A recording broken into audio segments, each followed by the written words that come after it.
49ers still remain on that wild card side, but get this, 2 more games. If they win out, the road through the NFC runs through Santa Clara to Santa Clara. The road ahead for the 49ers, they will host the Chicago Bears, and then they will host the Seattle Seahawks. As for the AFC, we have all sorts of clinches off the Indy loss. The Bills, the Jags, and the Chargers punching their ticket off the result on Monday night. That means 5 teams have clinched, but seeding still very much up in the air.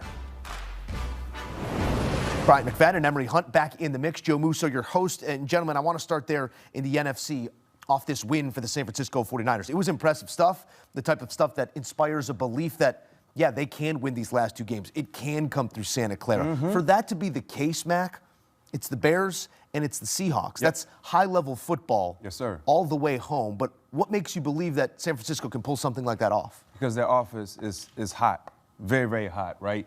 The quarterback is hot. He's found his rhythm. They're getting healthier, right? And hopefully they get Ricky Pearsall back in the lineup. But because of how hot their offense has been, they can score points. Like I said during the post-game show, they haven't punted since November the 30th. It's December the 22nd.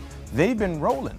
And their defense, you know, they're getting timely stops. I need to see more from their defense because you talked about the remaining 2 games, Joe. You're playing against better quarterbacks and better offenses, right? Caleb Williams is surging in a different direction right now. The trajectory that we were watching with Caleb is really, really impressive. And even though Sam Darnold had a horrible 3 quarters of play this past Thursday night, we know what their offense can do led by JSN. So defensively for San Francisco, because they don't blitz a lot, they got to find a way to win their one-on-one matchups in the trenches, right?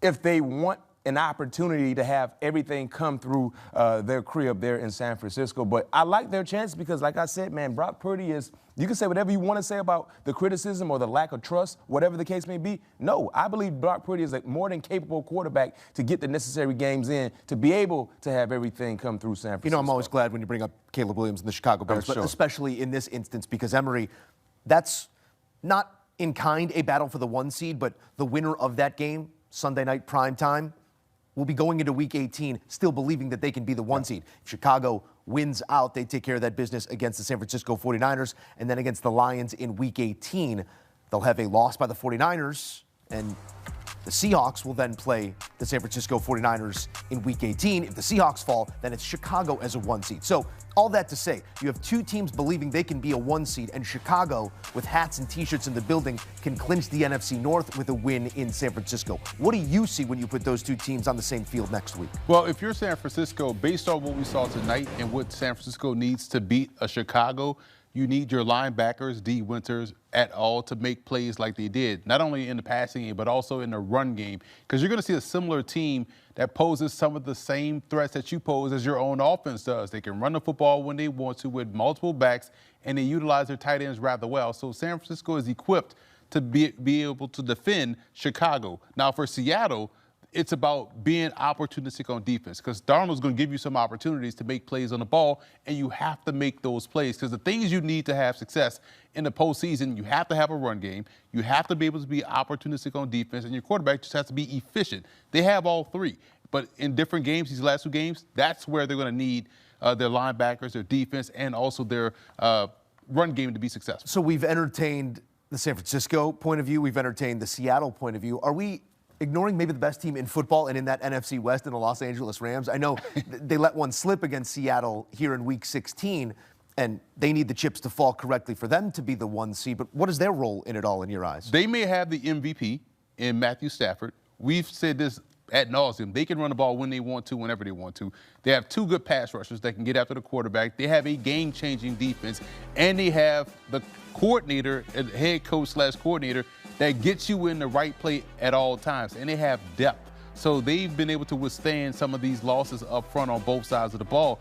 And we've also seen them do a great job in big, high-leverage situations. I know they had a loss earlier in the year, but this is a team that you can trust to get through the playoffs because we've seen them do it before. Mac, there is a chance that Sam Darnold over these last 2 years wins 13 games and no division titles. Last year, it was 13 games with the Minnesota Vikings. The 15-win Detroit Lions took the NFC North. He could win 13 games and not win the West this year. Who do you favor in that race right now?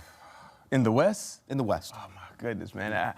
I think I favor Sean McVay and the Rams. Okay. And the reason why, I look at all three coaches that we're talking about. Mike McDonald, who I respect, could easily be the coach of the year.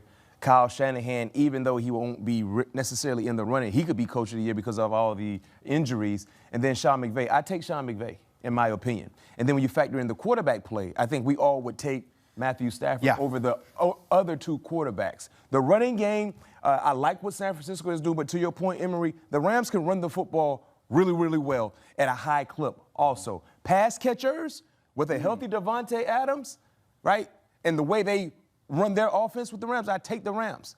So when I go to the defensive side, pass rushers, we got to go with Seattle and how they rush the passer. They have the highest pressure rate in the National Football League. When you talk about linebackers, I love that the Seattle group as well.